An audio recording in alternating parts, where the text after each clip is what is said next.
Hello, everybody. I'm excited to be on this webinar with you today.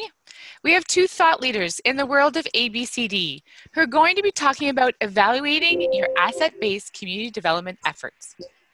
In a pre-email, you all should have received a copy of What Counts article. If not, we have put the link in the chat box for you. My name is Heather Keem, and I'm the manager of cities for Cities Deepening Community. And I am pleased to introduce to you John McKnight and Howard Lawrence. John McKnight is the founder and co-director of Asset-Based Community Development Institute.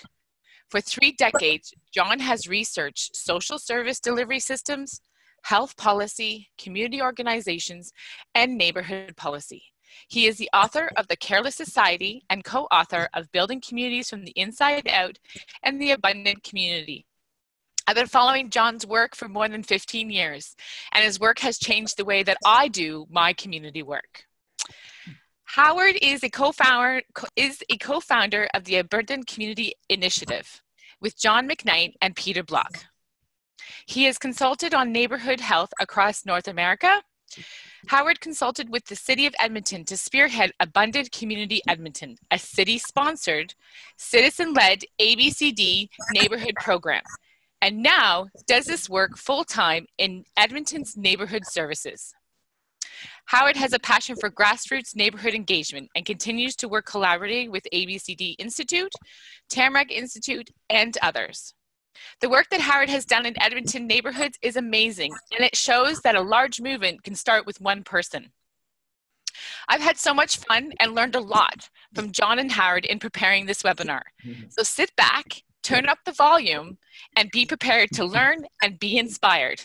Over to you, John and Howard. Thanks, Heather. Well, thanks, Heather, and welcome, Howard, and everybody who's joining us this morning. We're going to try to begin by outlining some possibilities that relate to ABCD evaluation. But then I think we'll open the floor to everybody who is here.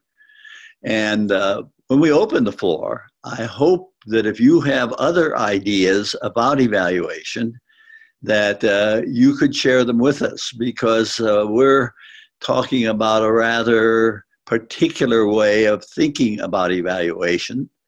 But you may have other ways, better ways, and we'd like to hear whatever you have in mind.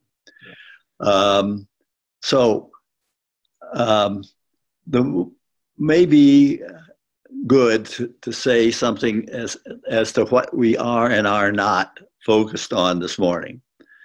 What we are focused on is the question, how do you evaluate an asset-based initiative as against other kinds of initiatives?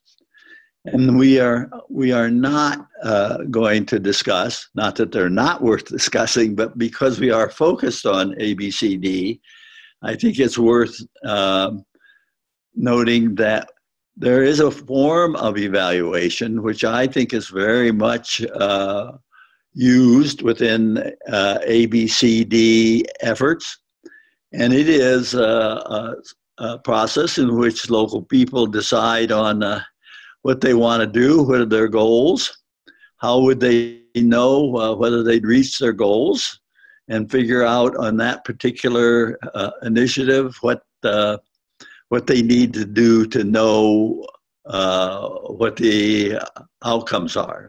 They may want to, let's say, do something as simple as get together and get the graffiti off of the garages. And it's not very hard to evaluate that. After a long Saturday's work, you can count the fact that the garages are graffiti free.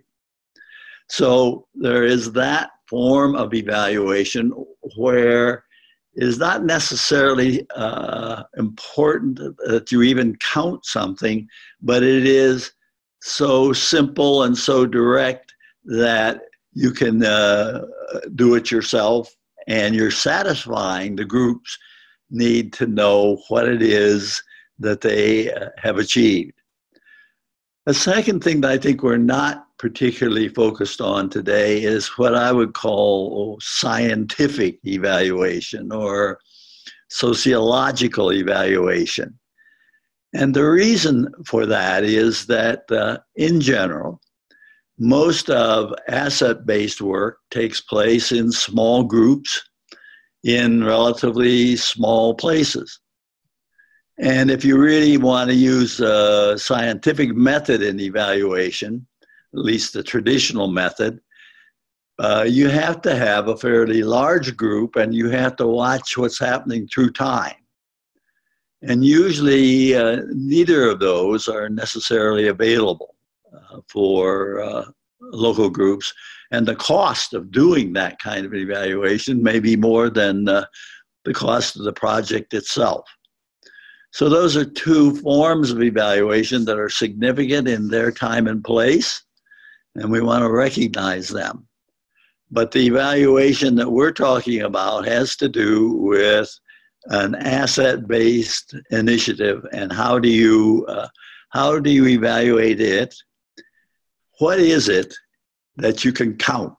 I think the focus here is there a way of thinking about evaluating ABCD initiatives where you can count something as a way of knowing? Of course, that's not the only way of knowing, but very often people who have projects that are funded by cities or are funded by foundations, and they want you to be able to count something. So that's why the paper you have is called What Counts, and that's what we want to discuss today. Now, the wonderful thing about having Howard here is that in the initiative that he started in Edmonton, Canada, he did more than anybody I've ever seen in initiating an ABCD activity that spread across the city. And he has also thought about and engaged in forms of evaluation. So he can give us exemplary methods. Thanks, John. Let me start, though, by saying from an asset-based perspective, what we are interested in is increasing what we call social capital at the local level.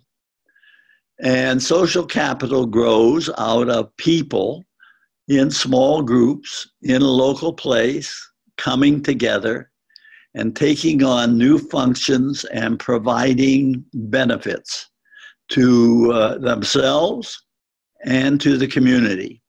I think Robert Putnam of Harvard developed that term and that idea. So when we think about social capital, what we mean is it's the product of small groups and the relationships that they create. Those relationships are internal, but those relationships can have effects on the broader community. And by the formation of groups and new relationships and increased relationships, in that form of social capital, we know now from a lot of scientific studies that certain kinds of benefits will result as you magnify or create new small groups to the local level.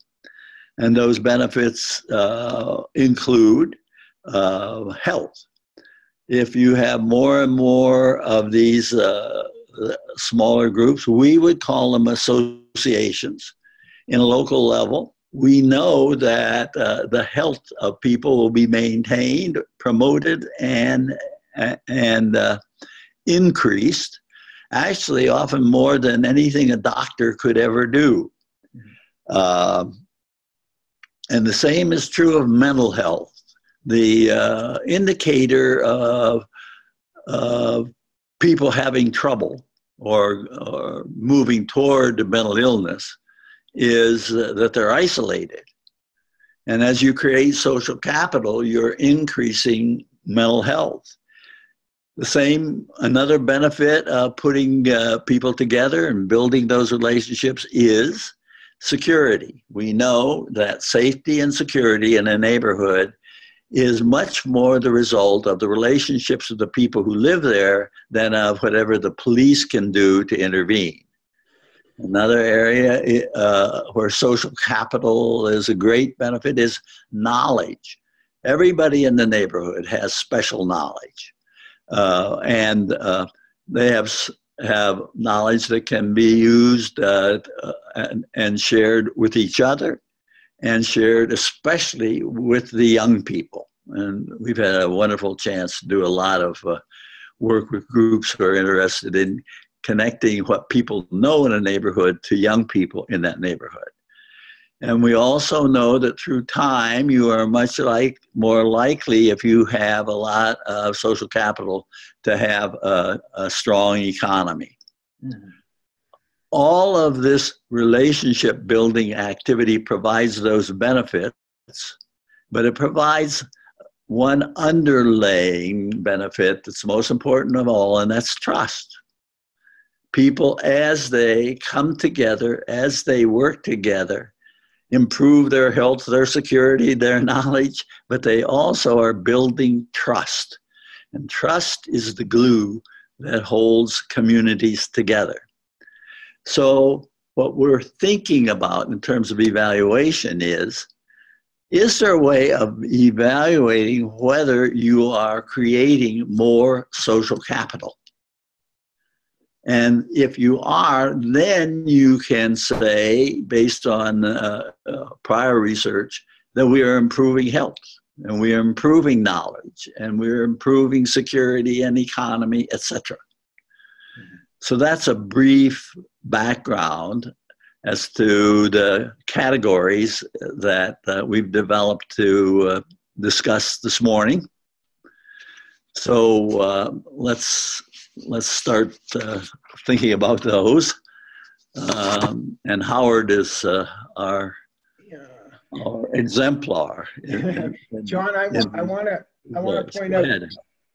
to point out too to people listening that you have written about the competencies of neighborhoods, really, which is what this is a list of. It's all of the things that a neighborhood has the responsibility to do, to raise children, to keep it safe, to generate economy, to protect the environment.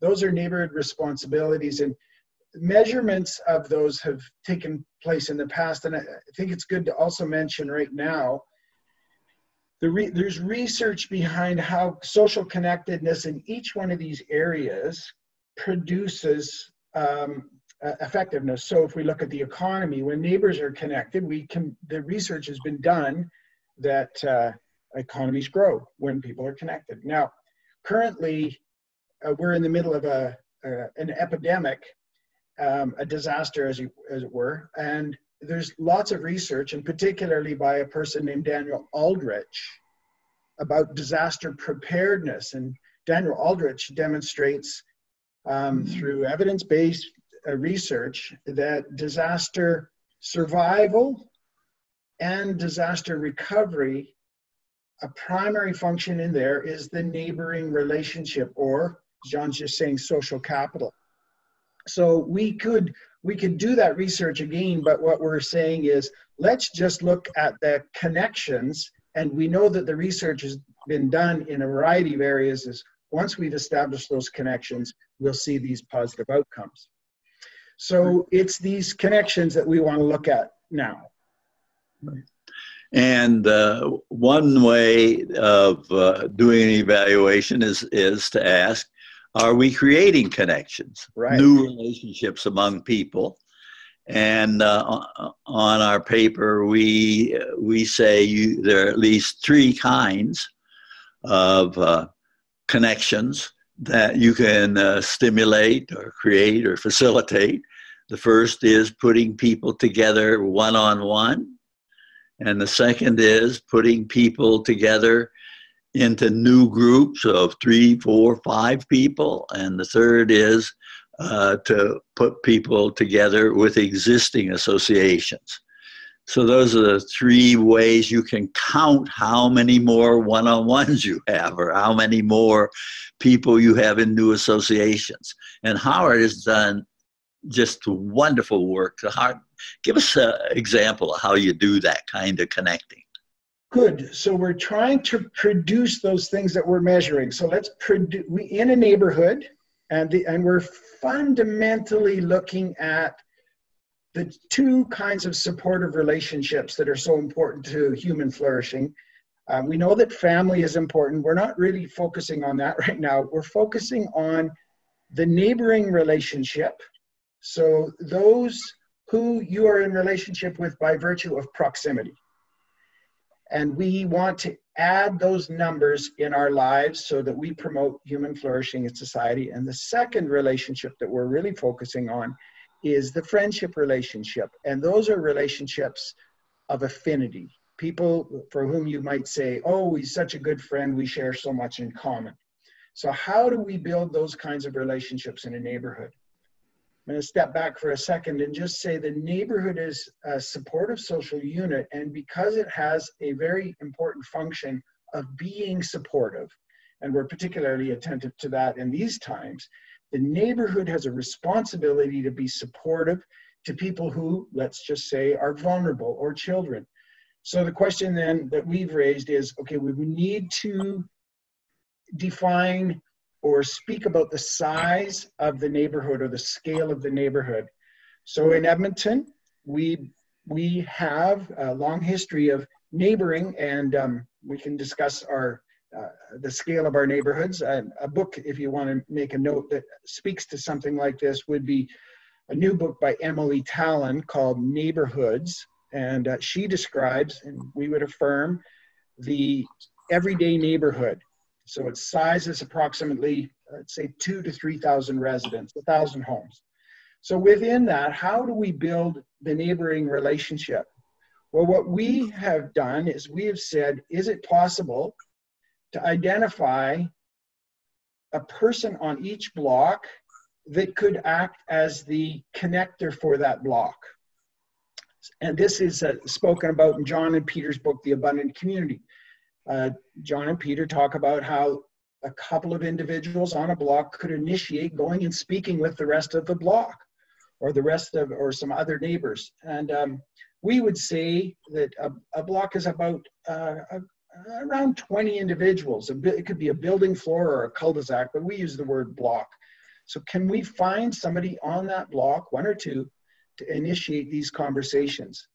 So the idea there, now in terms of counting, we would look and say, once those individuals or that individual goes around and introduces themselves to the block and perhaps gets phone numbers or emails and has a bit of a chat with them, we've taken that disconnected group of citizens that live on the same block and actually have created a group. The group now is called the block. It has an identity. People know each other and all of the benefits of that. And we see currently the substantial benefit to a connected block with the COVID epidemic, in that people can supply groceries for one another, check in on one another, just ensure that the social isolation is not being harmful to their health. So that'd be an application of this new group that's been formed called the block. So we would love to, in a neighborhood of let's say 1,000 homes, we would, dividing by 20, want to establish about 50 block connectors or 50 individuals on blocks that could act as the point person. And because social capital often is introduced around some kind of a gathering and food, we actually would say they could be the point person to get phone numbers and emails, but they could also be the party person that initiate some kind of a gathering on the block, maybe just a wine and cheese for an hour or some Friday. Once a year would even be substantial. And of that party, we would say, a block social is to a neighbor what Thanksgiving dinner is to a family. It's just an important connection that has lasting residual effects, so lasting effects. So one of the other impacts, yeah, John? No, go ahead, go ahead. One of the other pieces, so we've got these place-based groups that are starting, which are the neighboring relationship. Another thing that we want to do is within the proximity of the neighborhood, so those 2,000 or 3,000 people, within those 2,000 or 3,000 people, is it possible that those block connectors through a conversation can find people that, for instance, love to walk their dogs and would like to walk their dogs together? Or perhaps perhaps it's a group of young people that would just like to meet, or perhaps it's a group of people that like scale model trains. Is it possible through conversations at the block level to identify people's interests and then put those people together in the neighborhood? So those would be affinity groups or friendship groups within the neighborhood. So now we've layered the neighboring relationship, place-based, the neighborhood, onto the affinity group, the model train individuals. Once we put people together like that, now there's additional synergies. So now we have groups, we have individuals meeting, we have groups that are beginning to be formed, and those groups now, or associations, can come together. So now we can have the group of young children that are playing soccer come together with the dog walker group or the golden retriever club, and they come together and discuss how they might build an indoor rink, or a rink, an enclosed rink where the dogs can run in the summer and the kids can play in the summer and the dogs can run in the winter. But they need to have a conversation about that. And that conversation would end up saying, yes, we as the soccer people and we as the dog people would like to get together and build an enclosure for our dogs in the winter and our kids in the summer. So that's an association of association, and we want to count those too. Right. So in terms of the outline that you have, what we're saying here is that there are two kinds of relationships that we can count. And one is we can count the connections among people. And the second is we can count what they do, the actions that come from those relationships. And you can count both or either. But the proof of the increase of social capital is the counting of new relationships, either collective or one-on-one. And secondly, the aggregation that results in some activity or outcome. So you can count the outcomes or you can count the connections.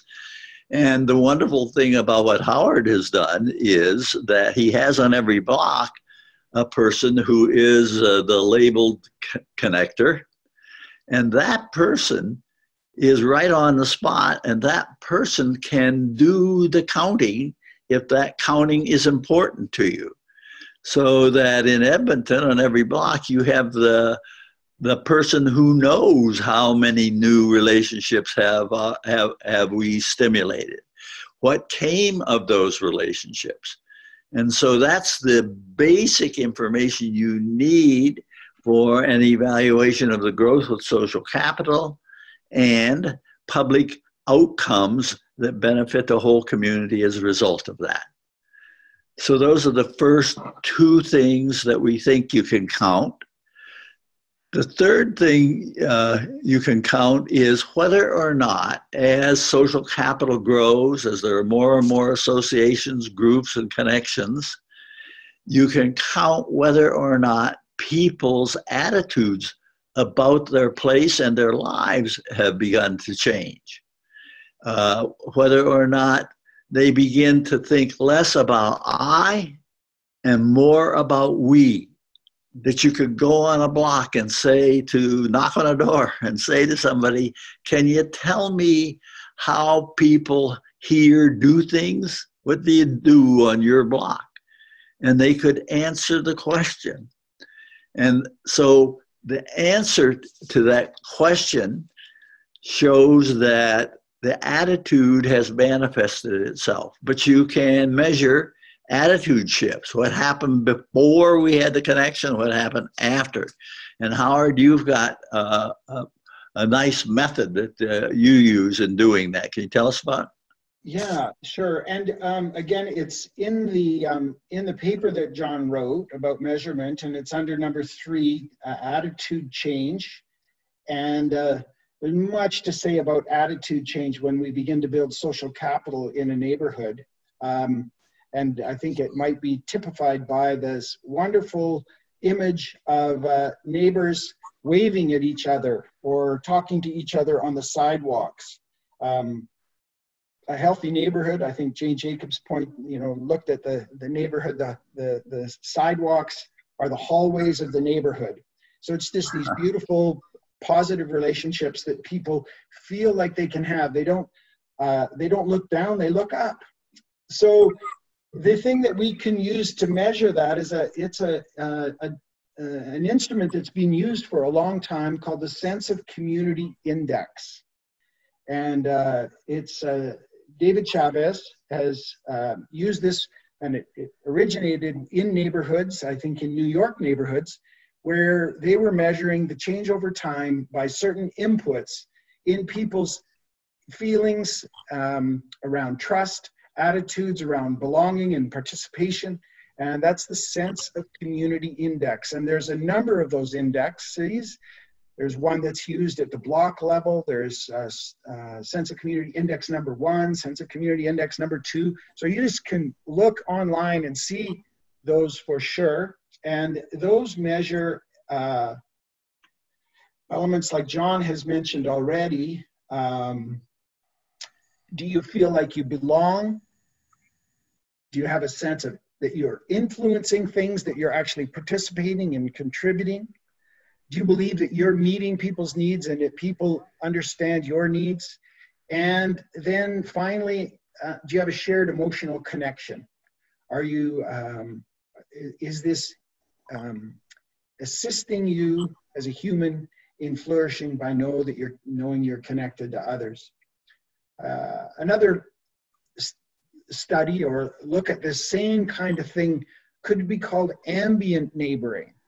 Have you created within the neighborhood through these connections one-to-one and grouping both at the local level and at the affinity-based level within the neighborhood? Have you created a sense of, and they call this ambient neighboring. It's just this feeling of warmth, I would say, when somebody is present in the neighborhood. And this then leads to another piece called manifest neighboring, where people actually do things for each other. They have a sense of trusting of one another, where they can participate in each other's lives, a sense that they can go to each other in time of need.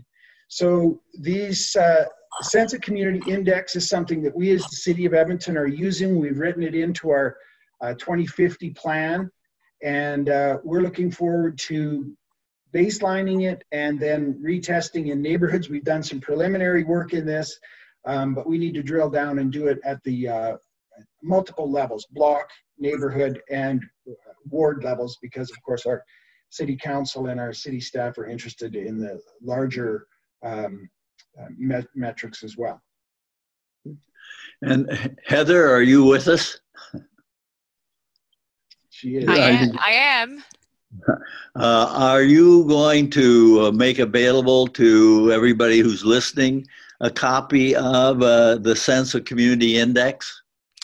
Yes. So everybody, any resource or document that is talked about today that Howard and John mentioned, we will be putting in a post email. So don't you worry, you will get it. Good. All right. Wonderful. And this idea that Howard is talking about, that sense of community, is, I think, one of the most essential of all of the changes that ABCD attempts to achieve. We're not so much focused on programs finally as the goal, but a culture change that says we are a group of people who, when we come together, are able to achieve all kinds of things that we hadn't been able to achieve before. And those things are, first, things in our own lives. We are beginning to make ourselves feel like we have some influence, we have some power. And therefore, I am building my sense of worth and capacity as a result of this experience. And at the same time, we are building in the neighborhood new activities and functions that hadn't been performed before. So understanding the culture shift is really critical because it's the ground floor that motivates people to go on and do all kinds of other things. So you're not a place thinking of programitis, but you're thinking of we are together and we are productive. Well, the fourth thing that we think you can count is whether or not, as a result of increasing the relationships at the local level, you begin to see also an increase in the number of people who participate in what I would call civic life. Mm-hmm. And a block club is itself the core of civic life. So is there an increase in participation in that form of civic life?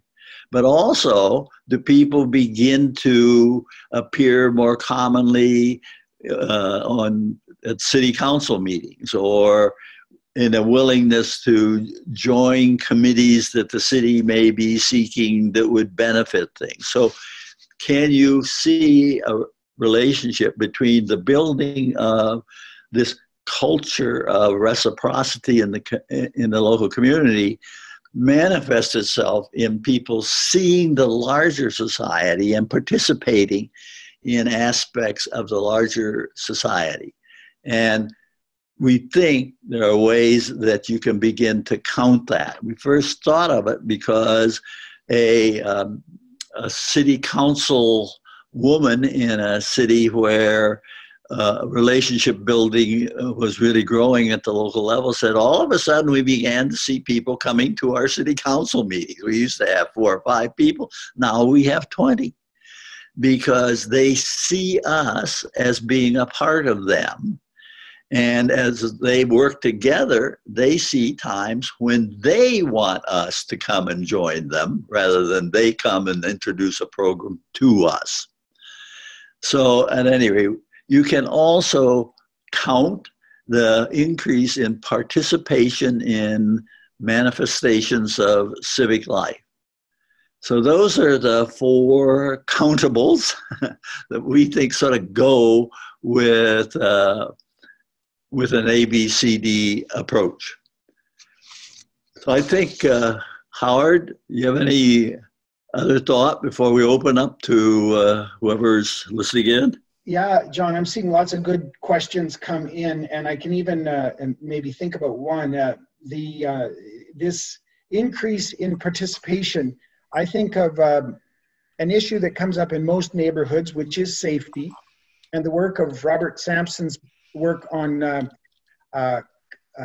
collective efficacy. And the image that he paints is the empowered senior on the block who can walk outside because of connections on their block, who feels confident enough because of the connections to say to the would-be thief, get out of here. But that is a function of connection.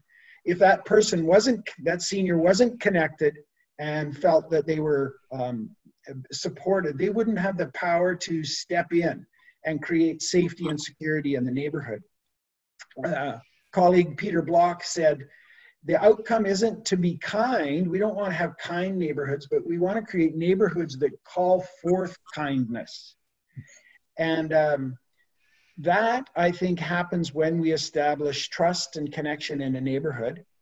There's a recent manifestation of that. I think we have to change our methodology for allowing or affording people the opportunity to participate in, and John mentioned the city, but we're looking at affording people the opportunity to participate at the neighborhood level.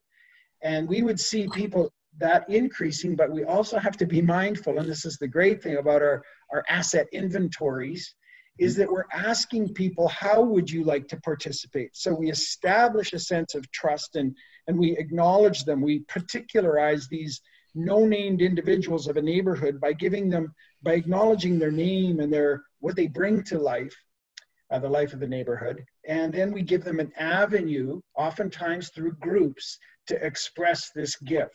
So we're giving them an avenue to be kind as we call forth kindness in the neighborhood. Yeah. A new innovation, if any of you are familiar with Nextdoor, and I know that there's mixed reviews on nextdoor.com, but certainly if the scale is right, kindness will prevail. And they have just established a new function called the help map. So it's actually affording people the opportunity to put what they would like to help with on a map right on that site. In terms of, I saw a question come up in terms of neighborhoods that have had a history of social challenges. That's where this work of connecting actually bears lots of fruit. David Chavez of the Sense of Community Index, he talked about working in New York City where people, when asked to have a potluck, were afraid to bring food, eat the food of their neighbors. That was the level of fear and distrust that he spoke about. And he said, after interventions, such as the simple thing like a block social, or meeting with neighbors, having somebody responsible to introduce neighbors to one another, that sense of trust changed. And his measurement at one level beyond the sense of community in his storytelling was now they were able to feel comfortable eating each other's food in the potluck. And two other things that are examples of things you can count are if you went to each household, you had a connector, they went to each household on a block, and among other things, they asked people, what do you know well enough that you could share it with your neighbors or especially with children? Mm-hmm. And we know that in general, most people will tell you they have 3 or 4 things that they know well enough that they could share, right? Now, then, let's say you have 30 households on a block, and each one has 4 things they know. So 30 times 4 is 120. So there are 120 things people know that they're prepared to share. And this knowledge you can count, right? You can say, just as I've said, there are 120 things people know that they can share. And we know that when that then is connected, if you have a connector, that what will happen is that the knowledge on the community will grow greatly, and especially for young people, if those connections are made. Every block in every city is full of knowledge. And so Howard's sort of focus on creating connectors at each block level becomes essential if you are to learn what is there. The connector makes visible, for instance, the knowledge that people have and enables the connectedness of that knowledge among neighbors. Yeah. So, John, yeah, go ahead. John, I'm just thinking of a scenario on a block where you have an older teenager that knows how to skateboard. That's the skill he has, and they're in the back alley with a group of 4 young children who all want to learn to skateboard. Right. Not only is the curriculum skateboarding, but the pedagogy is in place where this 18-year-old becomes the de facto mentor or one of, and I think this is so important when we're into the neighboring relationship, that teenager can become one of the constellation of mentors for those other children. It's not like we pair them up, but the children choose a constellation of mentors. So there's so much to be said in this space. I know that there's lots of questions that have come in, Heather, and I'd love to hear some of the questions, and maybe we can look at some of them. Great, thank you. Yes, there are so many questions coming in, and I'm trying to collate. Yes. And so some of them are kind of more around the ABCD approach and community. But one question is about, I think it's about the social connected index. And, you know, does this work for all types of communities? So you got seniors, you got persons with disability, you got social housing, transient communities, rural towns. You know, there's so many types of communities. And so what are your thoughts on that? Well, just to say that, yes, this index, sense of community index, has been used with communities of affinity and communities of place. My conversations with David Chavez, he was very excited to use them in communities of place, so in neighborhoods. And in terms of our discussion here and ABCD, we really are trying to keep place-based in all of our discussions. We recognize that there's communities of affinity within proximity, but ultimately we want to focus on the complexity of a neighborhood with all of its different issues, matters, kinds of people, gifts, strengths. So the short answer is yes, this index has been used in a multitude of ways. Yeah. Okay. So this question I think is more for you, Howard. And, you know, part of evaluation is also communicating your evaluation. And, you know, in the beginning when you were doing the Abundant Community Edmonton and you were getting the city to be on board, because the city right now is super supportive and it's amazing. So how did you use your, you know, evaluation to get this to get the city to say, yes, this is amazing? That's a great question. I think that we worked together to develop, there was a bit of a trinity of discussion. There was the neighborhood, there was ABCD, so John, Jody, ABCD Institute were helping us in discussing evaluation. And then there was the city and what they wanted to see in terms of evaluation. And so we did offer, I think it probably may have even been a suggestion from ABCD Institute, that we look at this sense of community index as one way to measure and propose it to the city, and the city like that. But certainly another very important measure was how many neighborhoods want to participate in this. So we'll make it available. Will they want to participate? And then another measure that the city is currently using and will always use is how many block connectors do we have and how many new block connectors are coming on board. That's just such a great measure. Now I saw a question come in, you know, how do we get there? To identify block connectors, you do need to have community leadership.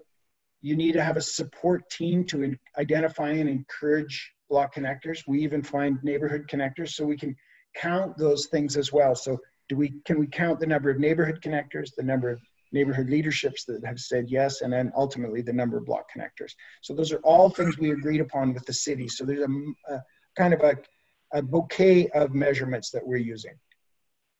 Okay. And there's another question that kind of follows up to that is what methods do you use to do the counting? So the connectors, do you give them a spreadsheet? Do you give them, you know, a guide on how do you collect these connections? So the block connectors, we give them lots of, we believe they know how to do this job, and we give them some guidance for sure.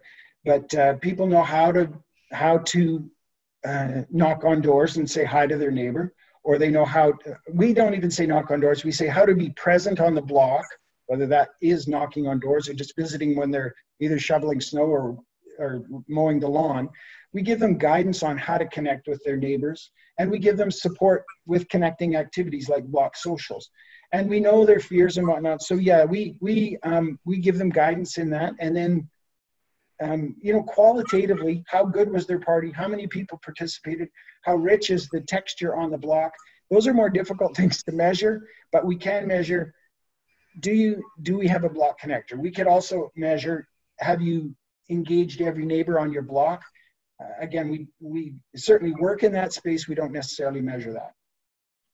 Okay. Do you have anything to add there, John? Well, I think we come back over and over again to having a connector. And I think, Howard, don't you have a way that you collect data on a computerized system that helps you in this work? Yeah, we sure do. So this is, yeah, we have a database that's available to anyone. And if you want to write it down and send me a note, we can discuss you having it too. It's free, it's open source, and it's called the Common Good. And the neighborhood leadership has it, and the block connector, or usually it's the neighborhood connector, the person that oversees it in the neighborhood, enters the data into this database for the neighborhood. So we have that, the Common Good. Good. And if people want to discuss it with you, how do they do that again? Just give me howard.lawrence@edmonton.ca. I think that's going to show up later, but yeah, that's available. It will definitely be in the post email. Yeah. Good. Yeah. That's great to share it.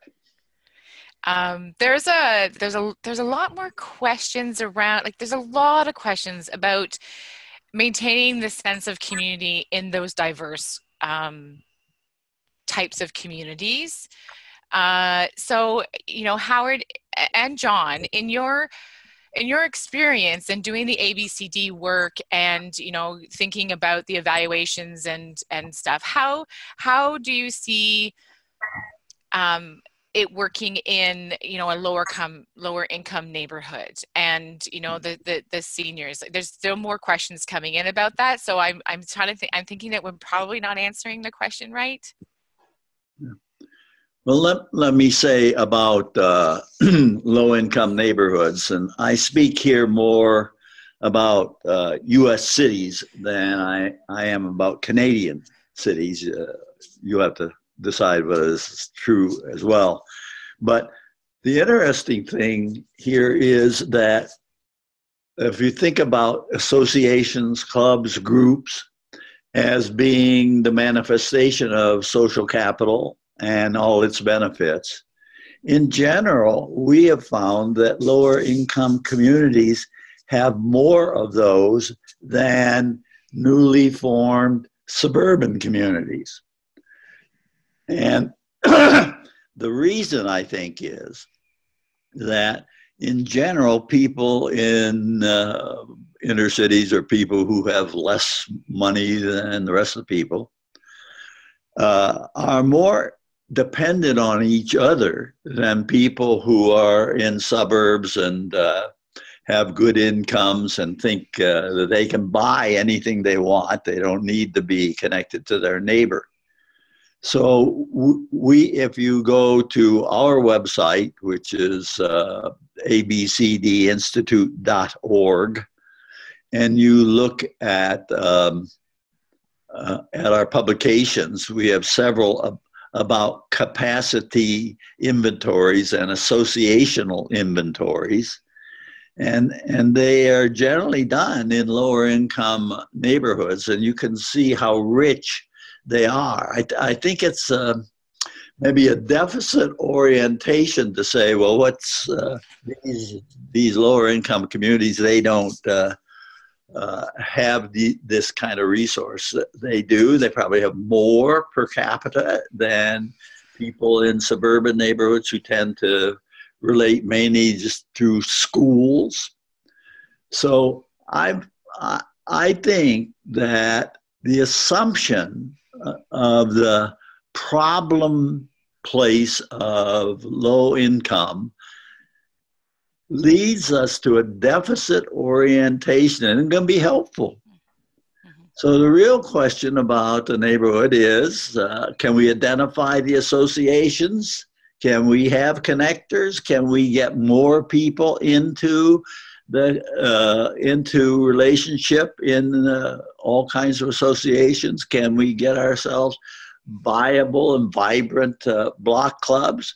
Can we identify all the skills, gifts, knowledge that the people who live here have, and begin to see how rich the place is if you think of the individual capacities and the associations, and understand that then if you have a connectorship going, that you have all of the resources that you need to begin to rebuild the community's power. And I think all of this has a power dimension that's very important. The sense, not that I am a client and need all of these services, but the sense that I'm a producer. I, together with my neighbors, we can do this and we can do this. And we are somebody, and we can make a voice, and we will be heard in City Hall. Yeah. So my sense is, look at the primary assets, the individuals and their capacities and the associations first, before saying, well, it's a low-income neighborhood, there's all these kind of problems. Yeah, I want to just... You'll assist in people's sense of power. And I think at the bottom line is power. And people aren't going to feel powerful if they're just clients and consumers.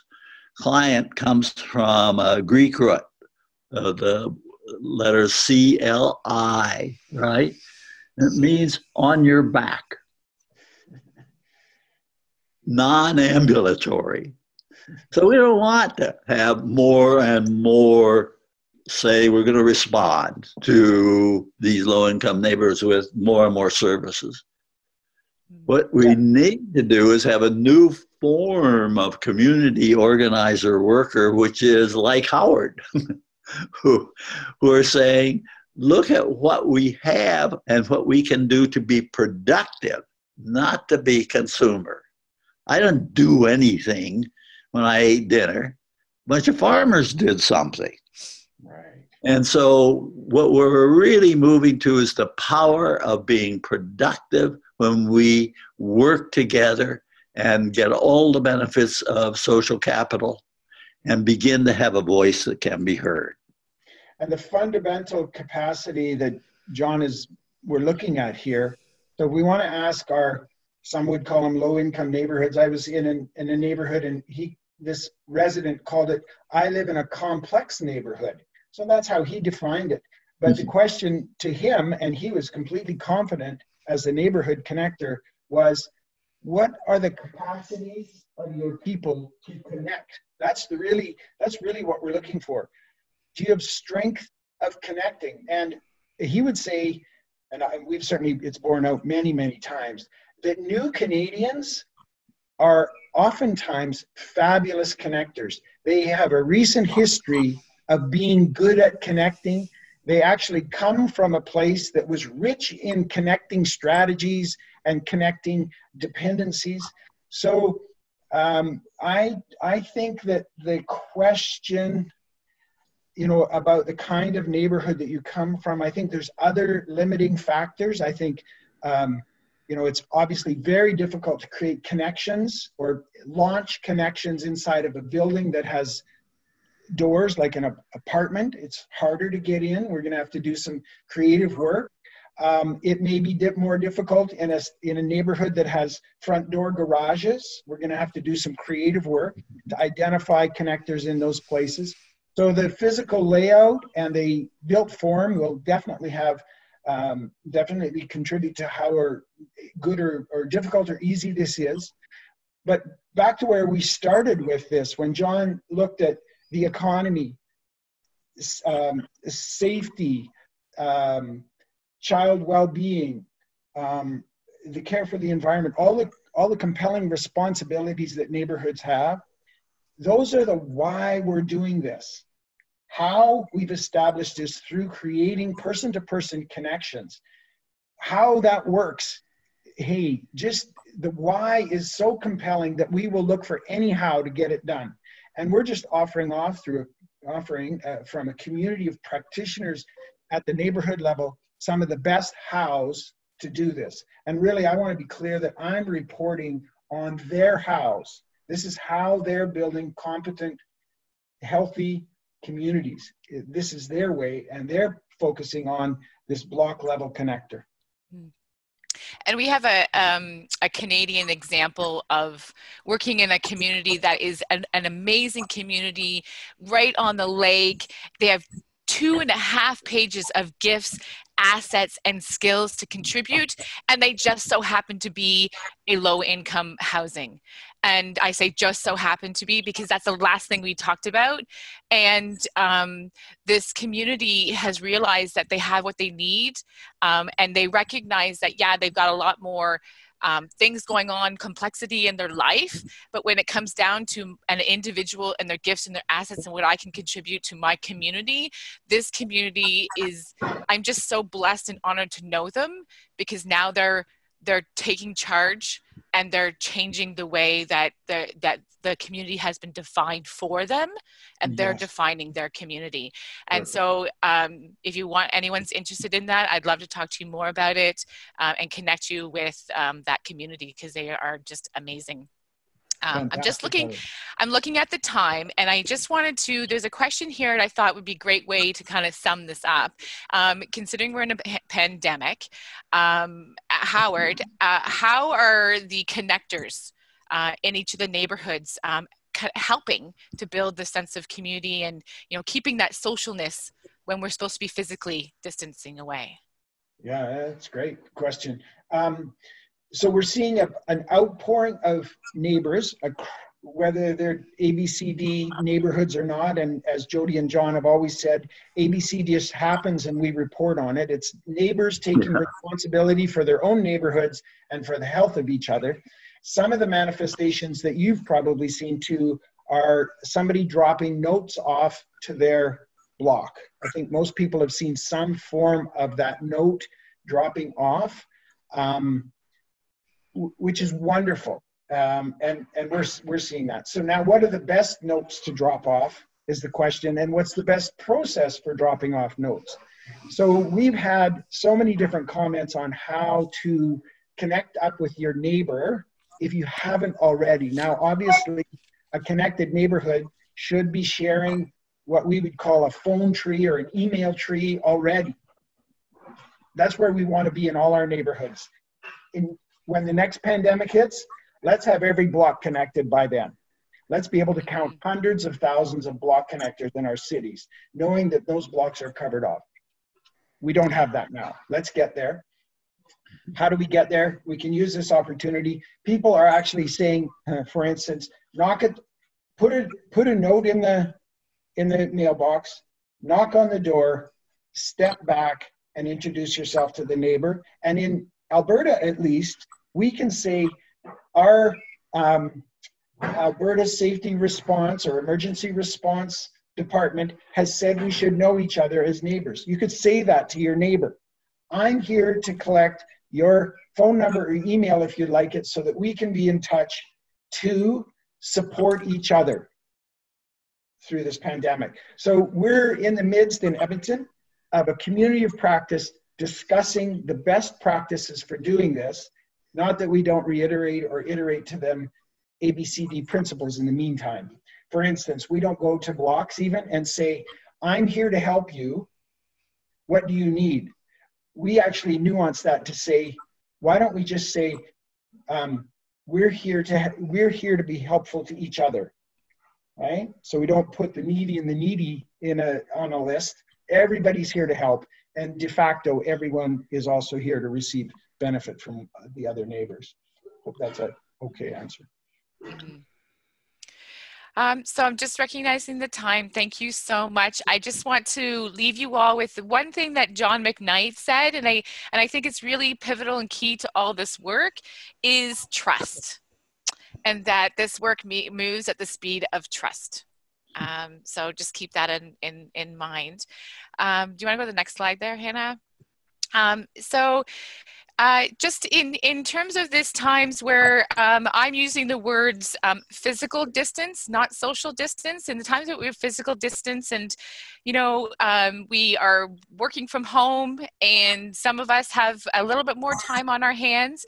Here at Tamarack, we've decided to beef up our webinars so that you can learn virtually, and we know that a lot of places are canceling their events and stuff, and we want you to still be able to learn and connect with each other via these calls. And so we have some upcoming webinars that we've planned, and here's one of them. Melanie Goodchild is coming up, and she's going to share her stories about working to build a regenerative future using an Indigenous perspective. And we also have Jim Deers coming up, addressing, this is a really, really good one in terms of our times right now, addressing global issues starting with community. And also at the Tamarack website, we have many, many more that we are providing, you know, working from home, how do you do that, keeping your sanity while working from home, etc. So we've really taken a proactive step to keep you engaged in a digital way. And please, you know, keep your physical distance, but be socially creative in these times. So thank you very much and have a wonderful day. Thank you. Thank you.